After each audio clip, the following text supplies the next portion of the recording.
இன்னைக்கு பக்தி இலக்கியத்தை பத்தி நாம் இங்க பார்க்க போறோம்.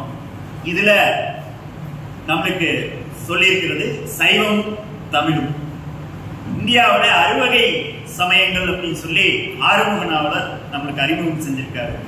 இந்த அறுவகை சமயங்கள் அப்படின்னா விநாயகர் பெருமானுக்கு உகந்ததாக இருக்கக்கூடிய சமயம் காணாபத்தியம் என்று அழைக்கக்கூடிய சமயம், முருகப்பெருமானுக்கு உகந்ததாக இருக்கக்கூடிய சமயம் கௌமாரம் என்று அழைக்கப்பெறும்.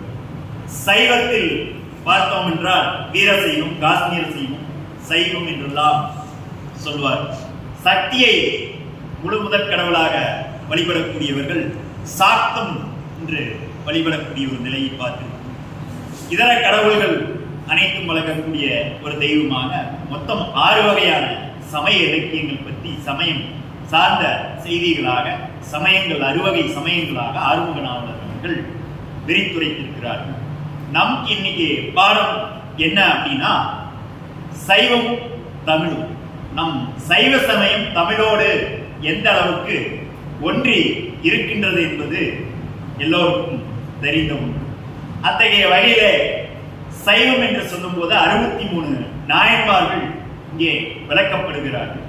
அதில் 63 நாயன்மார்களும் எவ்வாறு இறைப்பணியை மேற்கொண்டு, அதாவது தான் செய்யக்கூடிய தொழிலையே கடவுளாக வணங்கி செய்யும் தொழிலே தெய்வம் என்னும் அடிப்படையில் இறைவனை வேண்டி வணங்கி இங்கே இறைவன் திருவடியை அடைந்திருக்கிறார்கள் என்பது நம் சைவ சமயத்தினுடைய மரபு. சைவ சமயம் என்று பெரும்பான்மையாக சொல்லும் போது மூவர் முதலிகள் என்று அழைக்கக்கூடியவர்கள் மிகவும் முதன்மையாக இருக்கின்றார்கள். அத்தகைய வகையில மூவர் முதலிகளில் முதன்மையானவர் திருஞான சம்பந்தர். திருஞானம் என்பது திரு என்றால் அழகுடைய, நேர்மையுடைய, நேர்த்தியான, செல்வமுடைய, அணியுடைய என்று பல பொருள்களை தரும். அத்தகைய வகையிலே சிறிய வயதிலேயே மிகவும் அம்மையிடம் பசியினால் அம்மையிடம் பாலை உண்ட திருஞான சம்பந்தர் என்று சொல்லக்கூடியவர். நாளும் இன்னிசையால் தமிழ் பரப்பும் ஞான சம்பந்தன் என்று போற்றக்கூடிய நமது திருஞான சம்பந்த மூர்த்தி அவர்கள் தேவாரம் பாடியிருக்கிறார்.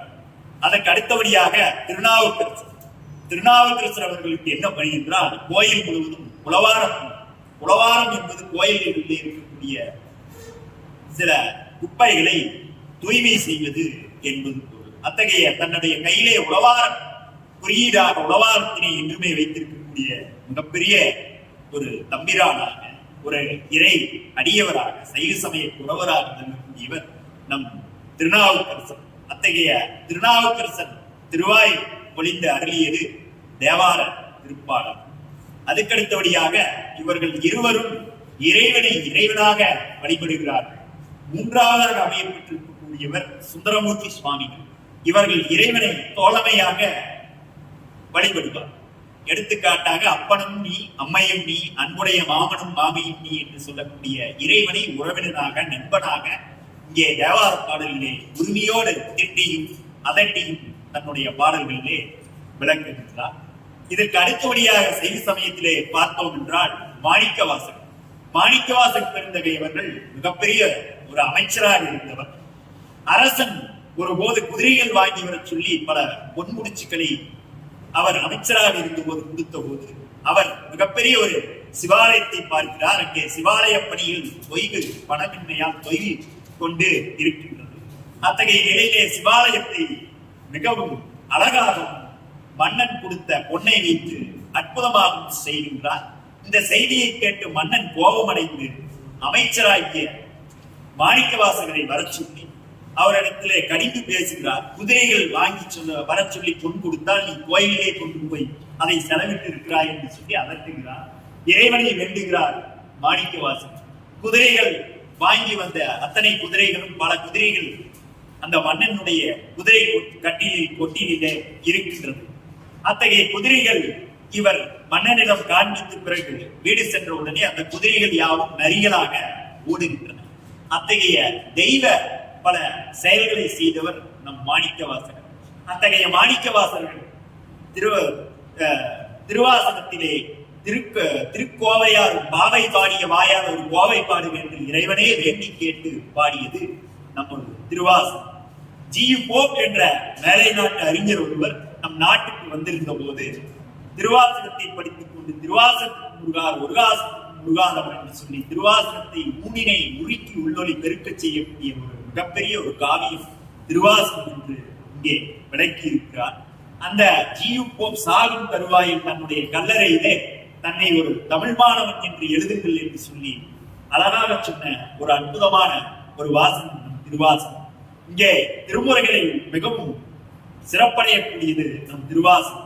திருவாசகத்திலே திருப்பள்ளி எழுச்சி என்று இறைவனையே எழுப்பக்கூடிய ஒரு அற்புதத்தை இங்கே மாணிக்கவாசகர் செய்திருக்கிறார்.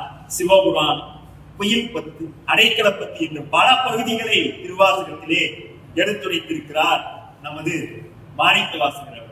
அடுத்தபடியாக திருவிசைப்பா, திருப்பல்லாண்டு, திருமந்திரம், 11ஆம் திருமுறை என்று சொல்லக்கூடிய திருமுறை, 12ஆம் திருமுறை, தெய்வ சேக்கிலார் என்று சொல்லக்கூடியவர் உலகளாம் வந்து ஓதற்கரியவன், நிலவுலாகிய நீர்மலி வேணி, அறையில் சோதியில் அம்பலத்தாடுவான், மலர் சிலப்படி வாழ்த்தி வணங்குவான் என்று சொல்லக்கூடிய அற்புதமான பாடலை தொடங்கி என்றும் இன்பம் பெருகும் இயல்பினால் ஒன்று காதலித்து உள்ளமும் ஓங்கிட மன்றிலார் அடியாரவர் நான்குகள் நின்றதென்று நிலவி உலகலாம் என்று சொல்லி உலகலாம் என தொடங்கி உலகலாம் என அற்புதமாக முடித்திருப்பார்.